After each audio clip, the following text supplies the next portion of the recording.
Okay, in this video, I'm going to show you how you can create a brand from scratch using just ChatGPT. And when I say from scratch, I mean literally deciding on the sector and industry, coming up with the concept, coming up with the name, coming up with the visual identity, the logo, the messaging frameworks, the brand guidelines, all of that happening in a single chat conversation. It's hopefully going to demonstrate the power of ChatGPT when incorporating into your branding efforts. And again, hopefully elements of this you'll be able to pick and choose from and apply to your brand or to a new brand that you're creating. And yeah, just wanted to give you a kind of an overview of how this could work, how it could bring a brand to life, and the power of these tools. So I'm going to jump straight into GPT and let's go. I'm using ChatGPT 4 for this, but ChatGPT 3.5 should also work, or any of the other generative AIs out there right now, Copilot, Gemini, Claude, take your pick. I just really like using GPT-4. So I'm going to start by figuring out what sector, what industry it makes sense to start this brand in. Now, I appreciate that's a bit of a weird way to go about coming up with a brand. You probably have a brand in mind already, but for the sake of this experiment, let's do it this way. So let's see.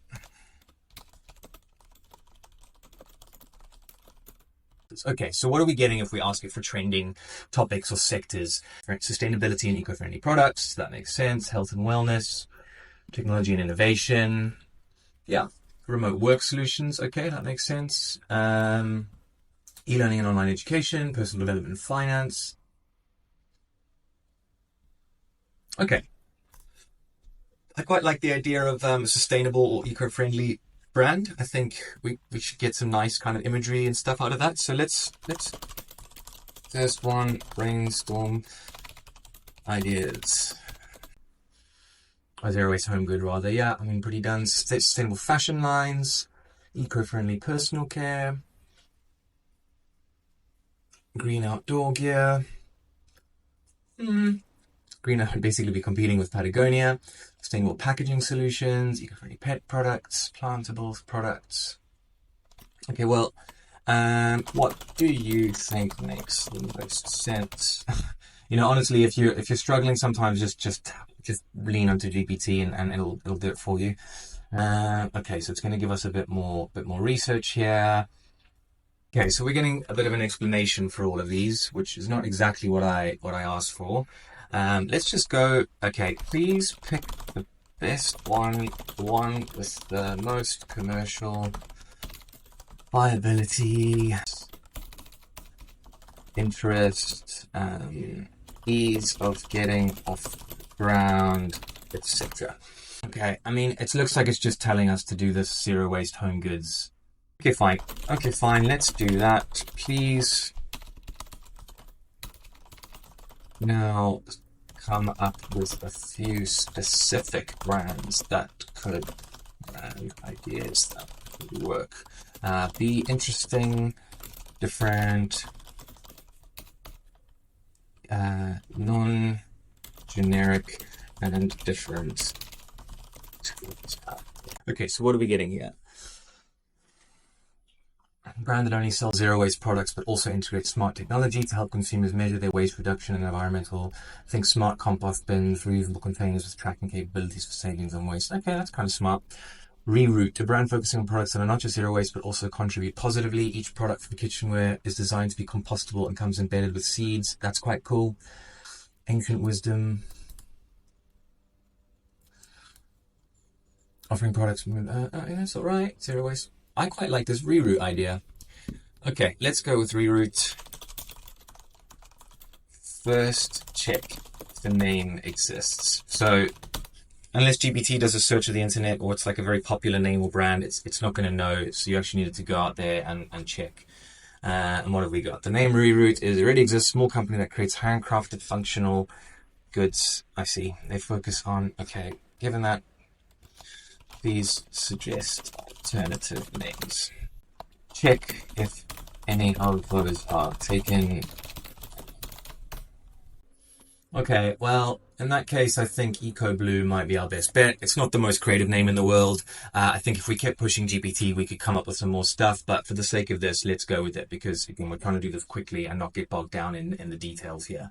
It's more an exercise to again show you what's possible. Okay, let's go with EcoBlue.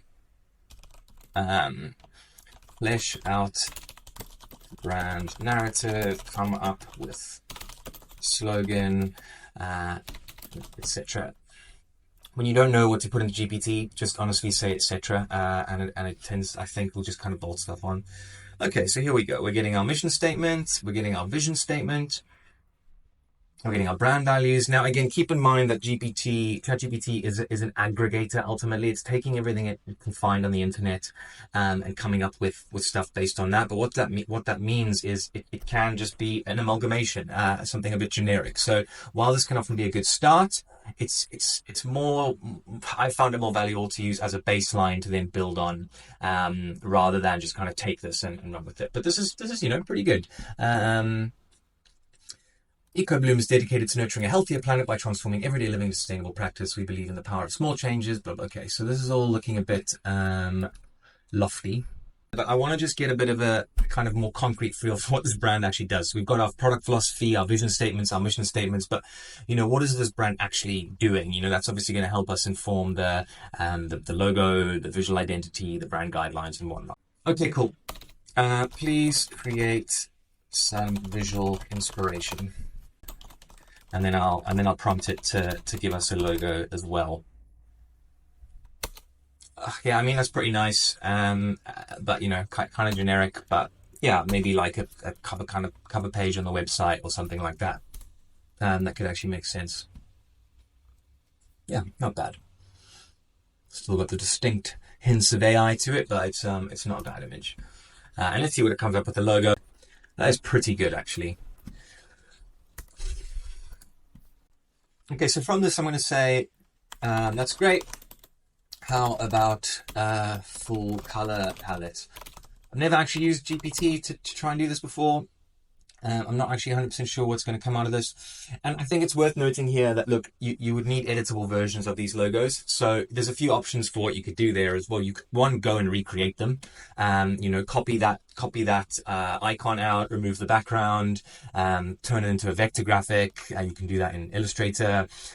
Okay, so here we've got the color palette. I mean, that's pretty good, and it's given us like some inspirational images. Look, all these numbers are kind of made up, but we could go in and actually sample these in a tool like Photoshop and use this as kind of inspiration. And then we can just keep going. So we could say, what about some product shots?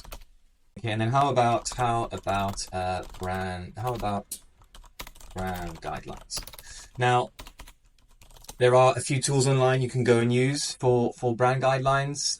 Again, most of them you have to pay. This is going to generate us at least the kind of like core kind of text that we can use for the brand guidelines. Look, it's not turning it into some beautiful PDF document with imagery and stuff, but that could be a next step. Either you take this now to a designer and you ask them to do that, or you just go ahead and do that yourself. But this is giving us a framework for what they could look like and sound like. And now we can ask maybe for a mock-up of the brand guidelines to maybe just get a bit of a feel for what that looks like. Okay, and there we go. So we're getting it's pretty consistent with what it's told us earlier. And again, this can be given to a designer as inspiration for the guidelines themselves. Or again, you could go into Google Slides and play around in there and do this yourself, Okay, last one, I'm going to say, okay, how about a homepage mockup for the website? Okay, and then we've got a bit of a website as well. So, not perfect, but it's enough of our foundation for us to really then kind of to build on. I'm going to leave it there. What I think we've put together here, is from absolutely nothing. We've developed a unique brand, unique-ish brand, a look and feel, a visual identity, an idea of the products that the brand sells. Brand guidelines. We've really got a solid foundation for actually taking a brand to market. And again, I started from absolutely scratch. The chances are you've got a brand in mind to do this with. So I really just wanted to kind of give you a bit of an overview of how you could actually do this, just just using a single tool. And there's so many places you could go from here, doing audience research, doing product market fit. There's and you could just keep going in the same chat, asking ChatGPT to help you kind of unpick the brand and the kinds of approaches you should take to actually reach audiences and be successful as a brand in this space. So yeah, I'm going to leave it there. Hopefully that was helpful. Watch the space for loads more content about brand marketing and generally how you can use AI at work to improve efficiencies and just have a better time. Okay, bye.